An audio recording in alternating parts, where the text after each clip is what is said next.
Hey guys, 5-9 Gaming back here with another Dragon Ball Legends video, and today we're going to be discussing Legends All-Star Volume 12 that just dropped in the game, featuring the Revival Final Form Frieza and Green Kaioken Goku. I am Goresh, joined by Ryuden, and let's go ahead and just jump right into things. What are your just overall thoughts? Just a top level sort of review of this Green Kaioken Goku and Final Form Frieza. You could just go ahead and start with whichever unit you want. I'll start with the Goku. I think he's cool. He feels like one of those characters where it's like the game releases them on the idea that you'll just find them interesting. You're not going for them to be, they're the meta savior. 50% more damage to purple. Purple is doomed. What are you gonna do? It doesn't really feel like he's that guy, but he's cool in that he has this gimmick where he can keep on vanishing, and the main ability giving him more vanish too. You can make some pretty cool plays, but he almost feels like a one-trick phony in that once you do that, what's he gonna do? He does feel like he's meant to counter the Vegeta side of Goku and Vegeta, which I will agree, he does a lot of damage to them because they're still purple, and with the type switching, green will do more damage to them. But I've noticed that he still takes a lot of damage even from the Vegeta side, so I don't know, it's a bit tricky for him.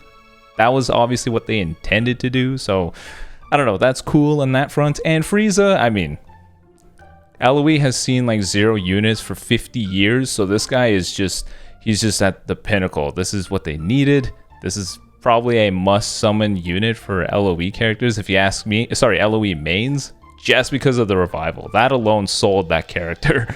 So I don't know. Yep. That's how I feel about them. Yeah, so just for me, I guess I'll start with Goku. I definitely agree with you. The biggest allure of this character and the thing that makes him good is the Vanish Restoration. And it's funny because it kind of reminds me of, like, I don't know, a more modern take on the transforming Blue Kaioken Goku from ages ago. Because that Goku also has, I think his green card restores Vanish Engage. And he sort of does similar things to this guy.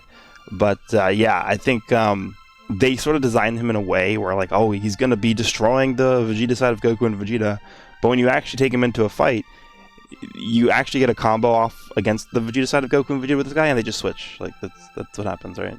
They just don't sit there and eat the damage all day. Doesn't know you on you. Yeah, but the thing that I actually do really like about this unit is the fact that his strike cards do provide support for your team.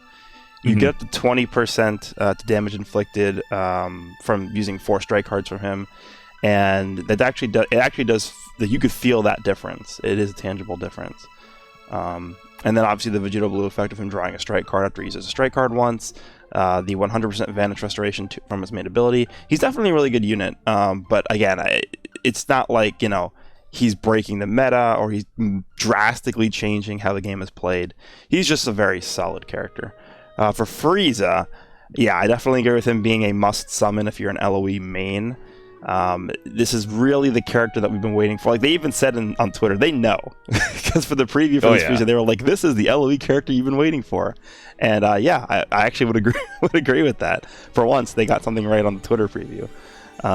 Because look throughout the history of LOE, the only time LOE has really been like this super relevant tag that was like a top tier team in the meta was when the OG full power Frieza was one of the main units on the team that you ran, because there was actually a solid unit that could actually eat a Rising Rush and take damage without dying in one combo.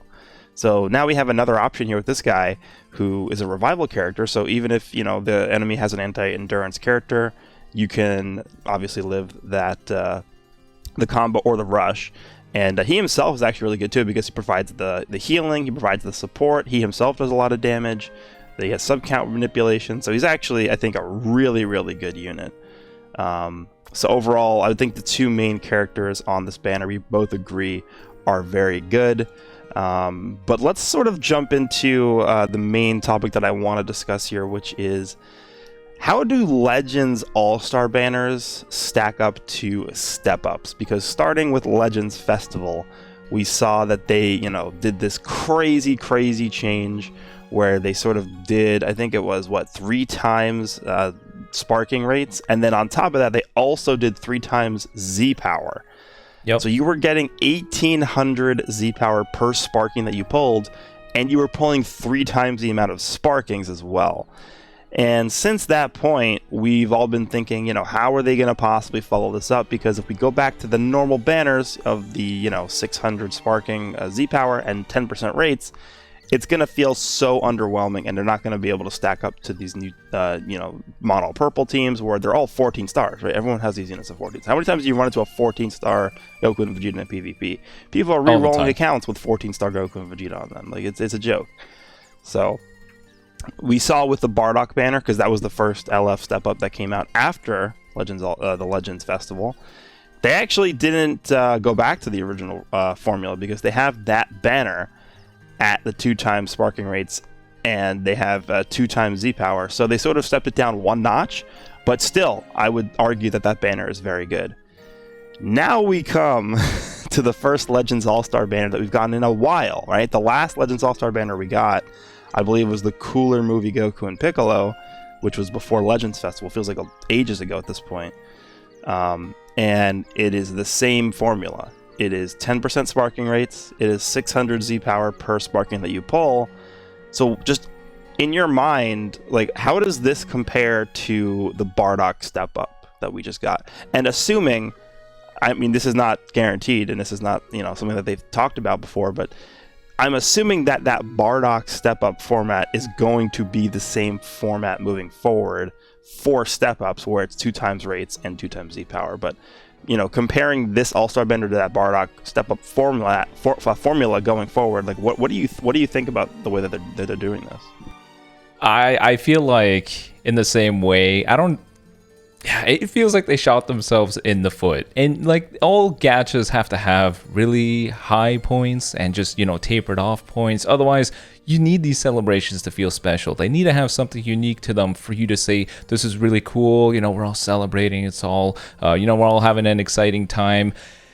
The issue with what Legends did is, because they gave you so much Z power and such high rates for really, really powerful characters, is people are just going to question, why would I bother for anything afterwards? I know that this exists. I know that this is going to continue. The Bardock banner pretty much guaranteed, or rather solidified, the thought that the step-ups are bound to have higher Z power. So for the All-Star banners that got kicked to the curb, people are now going to question, why on earth would I even care? And All-Star characters are sometimes hit or miss. I mean, the Blue Frieza is without a doubt a solid hit. He's great. The revival is exactly what they needed. Kaioken Goku, maybe not so much. And in the history of All-Star banners, I mean, there's only a select few that even to this day are still meta relevant, and that's Oob, who I hate, and that Super Saiyan Blue Vegeta, just because Mono Purple steroid injected his stats with all the Zenkai buffs. So once you factor in that, all-star characters sometimes not being the most powerful characters, with the not so special rates, and I don't know, it's just not a good look for them. And I think it's time for the developers to take a look at the banner again and try to rethink what the incentive is. It is those missions that can help you get the character to 6 stars. I'm not disagreeing with that, but you have to ask yourself, the 1800 Z power at the chance of pulling a really, really powerful LF trumps that 2000 Z power 6-star all-star character. And people got to remember, you need 1 copy of that dude first as well.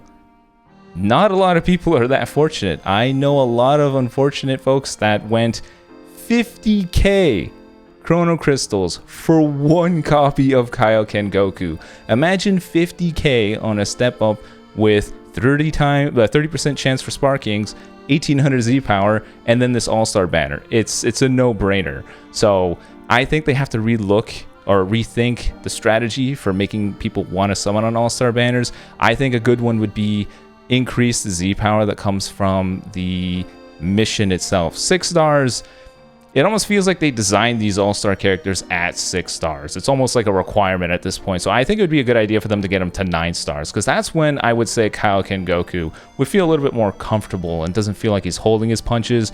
And I mean, Frieza's Frieza. Frieza, on a technical level, this is what LOE needed. But I'm telling you now, honestly, if this Frieza did not have revival, he would be the same boat as Kaioken. He's poo. It's not good enough. Yeah.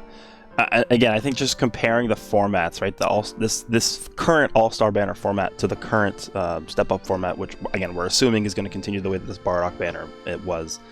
The perks for each banner. So for the Legends All-Star banner, the 2 perks that come to mind are you get guaranteed sparking per multi, which in my experience has not really been typically too great. I mean, I literally just did a bunch of summons earlier. I pulled like Red Majin Vegeta as my guaranteed sparking. Hey, so did I. So did I. I was happy.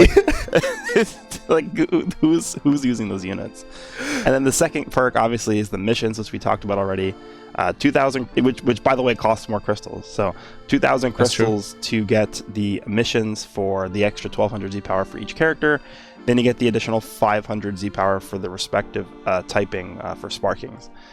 But if you take a look at the actual step up, so I'm going off of the Bardock format here. Remember, you get a free multi every time you go to step 6. There's also much better pool of sparkings in the banner because you have actual LFs on here. And then you also, don't forget, you have the summon coin mechanic, right? So if you do a bunch of summons on this banner, you have the option to either pick up the guaranteed sparking tickets, or you could just straight up get Z power for the characters that you need. Or if you don't have enough coins for that, you could pick up Legends Limited Z power for other characters that you need to pump up with stars. So I think when you compare the actual perks of these banners, it's a no-brainer that the step-up perks are just straight up better.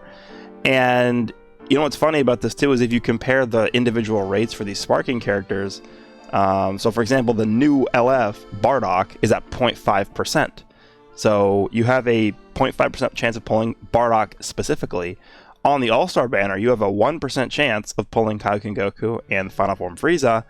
But if you factor in the fact that on the Step Up banner, Bardock, you're getting 1,200 Z power for pulling Bardock, it is actually the same.